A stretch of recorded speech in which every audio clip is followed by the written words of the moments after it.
더 강력한 보수 색채를 지닌, 그러니까 지금 대한민국의 국민들이 원하는 보수 정당의 창당, 그것만이 더더욱 보수 진영을 결집할 수 있기 때문에. 반갑습니다. 보수의 품격을 담은 정치 해석 김영윤 TV입니다.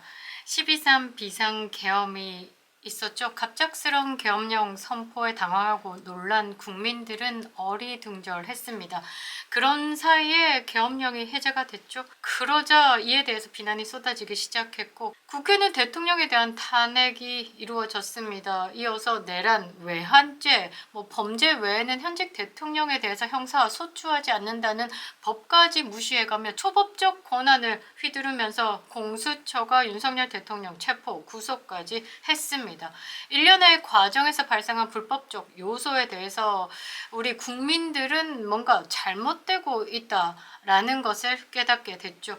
최근에 대통령과 집권 여당에 대한 지지율이 급상승하고 있습니다. 그것만 봐도 국민들은 비상계엄을 비상계몽으로 파악하고 있다는 것을 알 수 있습니다. 만약에 저들이 주장하는 것처럼 윤석열 대통령이 무도한 내란을 일으킨 수괴다라면서 그런 대통령이었다라고 하면 이렇게 국민적 지지를 받을 수는 없는 거죠. 한때 10%까지 내려갔던 윤석열 대통령의 지지도가 지금은 50%를 넘나들고 있다라는 겁니다. 지금 여론조사에 참여한 국민들은 대통령의 결단을 지지하기 시작했죠. 그 이유는 무엇일까요? 그건 윤석열 대통령이 본인을 희생해서 나라를 지키려고 하는 그 진정성에 눈을 떴기 때문이고요. 이 대통령의 결단에 대한 비판이 완벽히 바뀐 건 부정선거 의혹에 대해서 대통령이 언급했다라는 것, 이것 때문에 판이 뒤집어졌다라고 저는 생각을 하고 있습니다. 이 상황에서 완벽하게 흑과 백이 갈렸죠. 윤석열 대통령이 언급하는 부정선거 의혹에 대해서 없었다라고 외쳐대는 사람들은 반미 친중의 세력이다라고 판단을 해버릴 수 있는 겁니다. 윤석열 대통령이 언급하신 부정선거 의혹의 피해자들이다라고 말씀드릴 수 있는 국민의힘의 원외위원장들 80명이요. 지금 윤석열 대통령이 계시는 구치소 앞에서 새 인사를 올렸고, 그리고 서한을 직접 전달했습니다. 독방에서 쓸쓸하게 새해 첫날을 맞이할 대통령에 대해서 감사하고 영원히 기억할 것이다. 자유민주주의와 한강의 기적을 지켜달라라고 했습니다.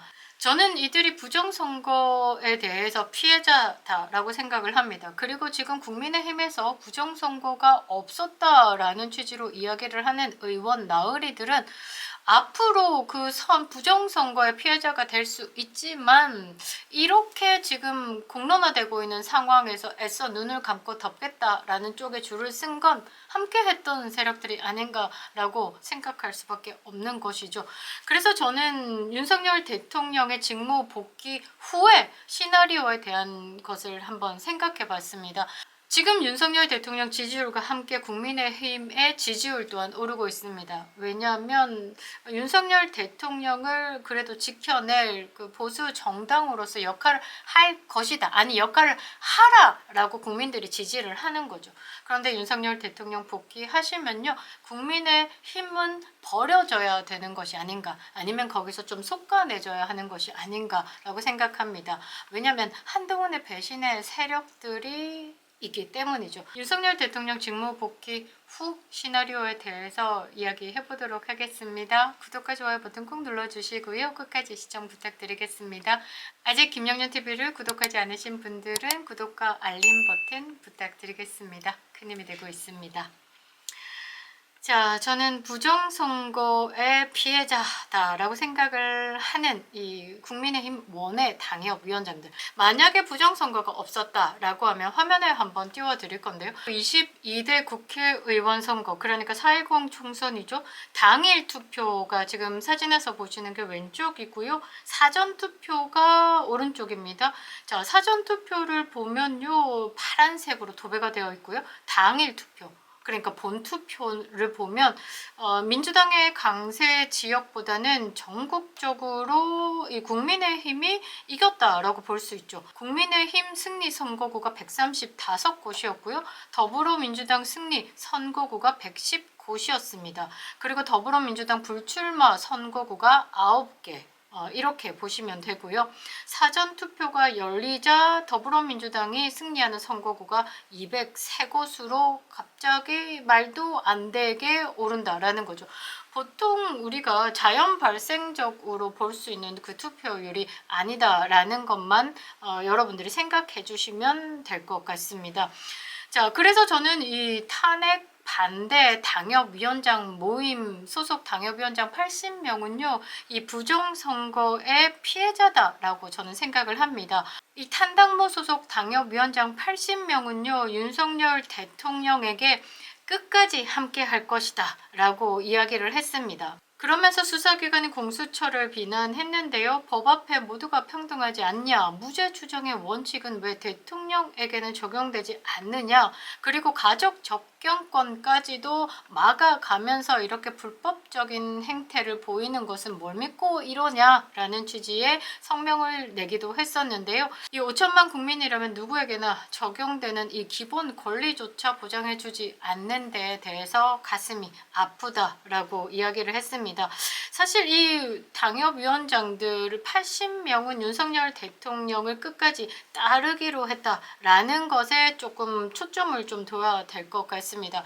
그리고 지금 부정선거 의혹 때문에 대한민국의 반이 개몽이 됐죠. 그리고 부정선거 의혹이 공론화되면서 저들이 안절부절 못하는 것, 그리고 헌재 심판에서 윤석열 대통령이 부정선거에 대한 언급을 하면서 대한민국의 문제점을 밝힌 부분, 그리고 스카이 데일리가 계속 윤석열 대통령 탄핵 이후에 지치지 않고 제한적이지만 팩트다라고 하면서 간첩 99인에 대해서 기사를 내고 있습니다. 그래서 이런 걸 종합해 봤을 때 대한민국은 지금 조작 세력들이 정상인 세력을 걷어내기 위해서 발악을 하고 있다. 이것을 지켜내지 못한다면 대한민국은 북한, 중국 아가리에 들어간다라는 미국 보고서처럼 된다라는 말이죠. 그래서 저는 윤석열 대통령과 황교안 전 총리가 이 중국 공산당 배후가 의심되는 부정선거에 대해서 의견이 일치를 하는 부분이 있기 때문에 다음 수순, 그러니까 윤석열 대통령의 직무 복귀 이후에 저는 창당이 맞다라고 생각을 합니다. 사실 윤석열 대통령 창당에 대해서 제가 언급을 꽤 오래전부터 했고 그 부분이 제 커뮤니티에 남아 있는데요. 사실 그 국민의힘을 지지하는 우파는 미미합니다. 지금 투건이죠. 투건, 권선동, 권영세. 저는 이 권영세를 참 용서할 수가 없는데요. 권영세가 원내대표로 들어오자마자 뭐라고 했냐면 12.3 비상계엄뿐 아니라 윤석열 대통령 탄핵에 대해서도 깊이 사과드린다라고 밝혔습니다. 왜 사과하냐고 국민들이 난리가 났고 국민의힘을 지지하는 당원들이 엄청나게 비난을 했었는데요. 이는 비상계엄 선포와 탄핵 사태에 대해서 당의 책임을 인정하고 국민들에게 사과한 것으로 해석이 되지만 이 권영세 의원은 한중의원연맹 소속입니다. 그러니까 중국의 공산 당원들과 함께 교류하고 있다라고 해도 과언이 아니겠죠.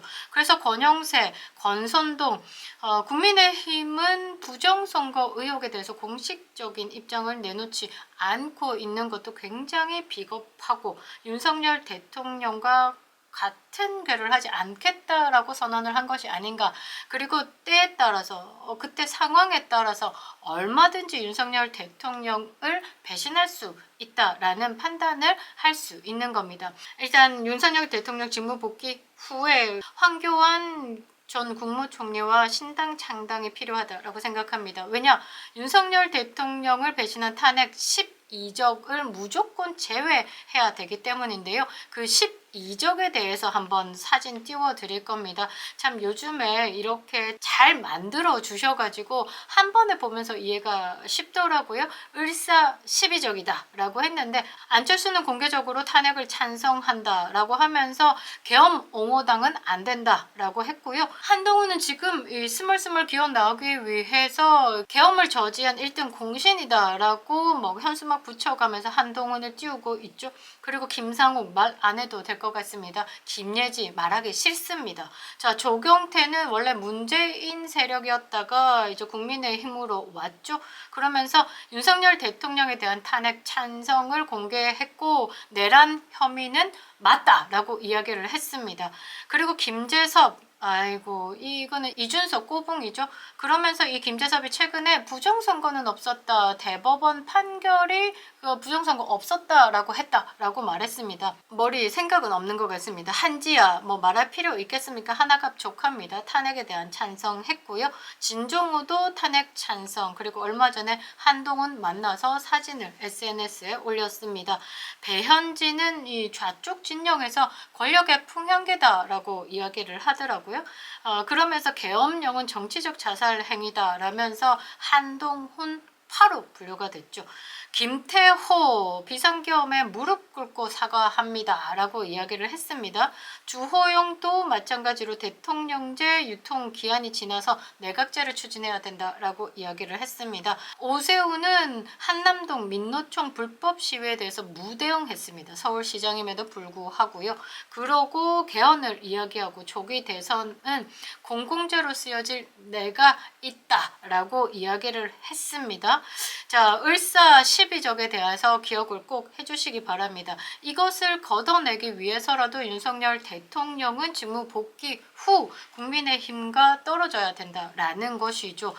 그리고 최근 보수 진영에서 윤석열 대통령과 황교안 전 총리가요, 중국 공산당 배후의 부정선거 문제에 대해서 의견을 같이 하고 있는 점이 부각되면서 단일한 정치 세력 형성을 위해서라도 신당 창당이 필요하다라고 거론되고 있습니다.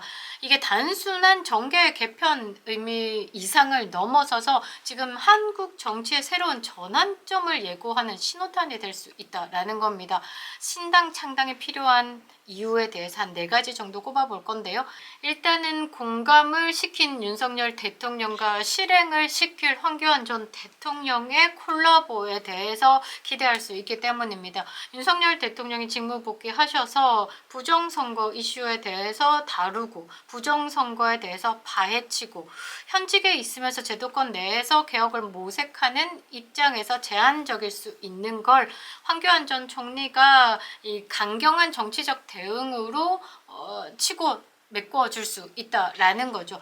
그리고 국민의힘 내부의 보수의 반발, 그리고 거기에 뭐 중도적인 성향, 배신자들이 마구마구 섞여 있는 거기 때문에 윤석열 대통령의 직무 복귀 후에 국민의힘의 한계를 극복해가지고 신당 창당을 해야 된다라는 거죠. 국민의힘 기존의 불순 세력들과 함께 갈 때 윤석열 대통령의 이 개혁 에 대해서는 또 제동이 걸릴 수 있기 때문입니다. 그래서 이 기존의 국민의힘을 들고 가는 것보다 신당을 창당해서 윤석열 대통령을 서포트하는 것이 더 유리하다라는 것이고, 부정선거를 밝힌 후에 이 22대 총선은 무너져야 되는 것이고 다시 조기 총선으로 가야 되는 상황에서 윤석열 대통령을 서포트하기 위해서는 신당 창당이 더 유리하다라는 겁니다. 또 다른 이유 하나는요, 총선과 대선에서 보다 유리한 정치적 지형을 만들기 위함입니다. 국민의힘의 내부 갈등은 계속될 겁니다. 왜? 한동훈 세력들이 남아있기 때문입니다. 한동훈이 22대 국회를 굉장히 혼탁하게 만들었고 지금 그들의 세력을 꽂아 놓으면서 언제든 발을 들이기 위해서 지금 공간을 찾고 있는 것. 그래서 앞으로 국민의힘은 계속 분열을 반복할 겁니다. 그런데 더 강력한 보수 색채를 지닌, 그러니까 지금 대한민국의 국민들이 원하는 보수 정당의 창당, 그것만이 더더욱 보수 진영을 결집할 수 있기 때문에, 그게 더 연장선상에서 봤을 때 윤석열 대통령의 정권을 이을 정권 재창출에 힘을 실어줄 수 있기 때문입니다. 뼛속까지 보수인 저 국민의힘은 안 될 정당으로 이미 마음에서 지웠습니다. 윤석열 대통령에게 신당 창당이 필요하고요. 아니면 자유통일당, 이 좌쪽 진영과 국민의힘의 일부 인사들로 인해서 이 이미지가 훼손된 자유통일당에 윤석열 대통령이 당적을 올리시고 새로운 보수, 더 강력한 보수, 이렇게 재건을 하시는 게 저는 가장 베스트한 시나리오라고 생각을 합니다. 윤석열 대통령 반드시 직무 복귀하실 겁니다. 그립다 윤석열, 김영률 TV였습니다.